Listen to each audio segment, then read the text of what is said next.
ito na nga guys, narating ko na itong Pacific Abandoned Barrier Radar dito sa Saipan. So, ginamit siya noong World War II at ngayon ay isa na siyang abandonadong lugar.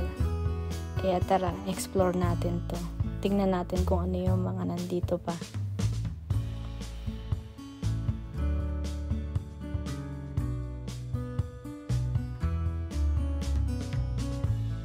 Dito pa na.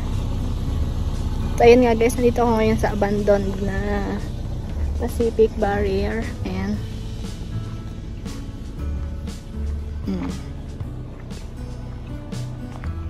Ayan guys.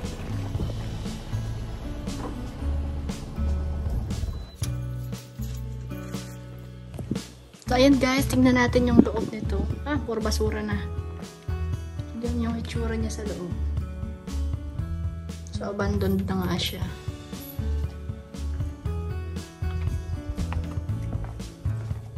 So, yan siya guys.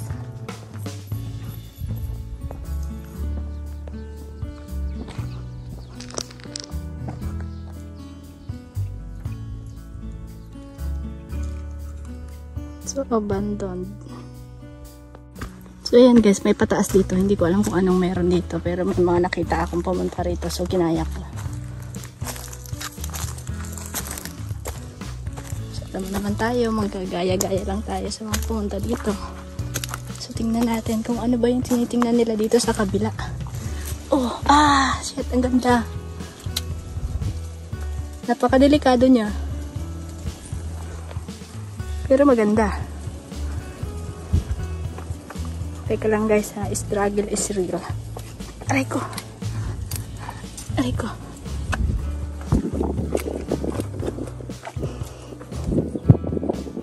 Pag nahulog yung cellphone ko, wala na. Goodbye cellphone.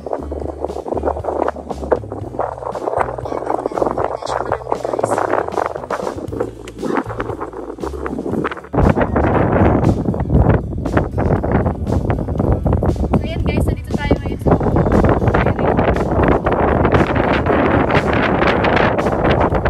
nakakatakot man, pero ito po yung buhay tayo guys. So, yun yung karagatan.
Ayan guys, ito po. Hindi ko alam kung nasang side na ako ng Saipan.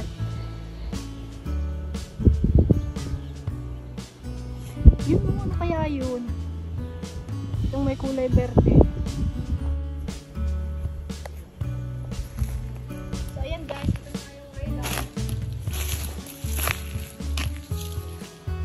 Napaka-abandonado niya pero nakatayo pa rin. Ano ko yung ginamit sa mga dito.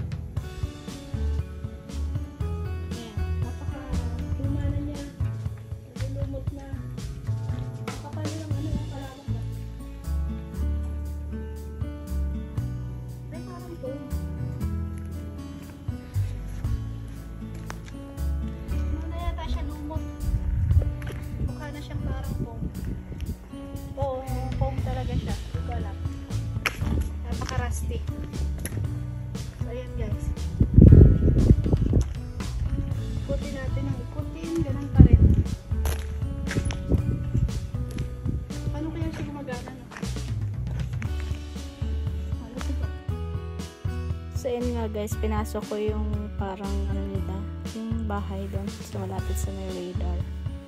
So yun yung hitsura niya sa loob. May mga kwarto rin siya. Tapos puro bakal yan. So hindi ko alam kung paano yung setup dyan dati. So yun yung hitsura niya sa loob. Abandonado na yung lugar. Nakakatakot. Ang dilim-dilim. Tapos yun, wala naman masyadong kapitbahay dyan.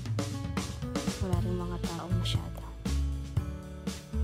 So pero ang dami niyang mga kwarto-kwarto. So hindi ko alam kung since kailan siya na-abandon. Yun lang guys.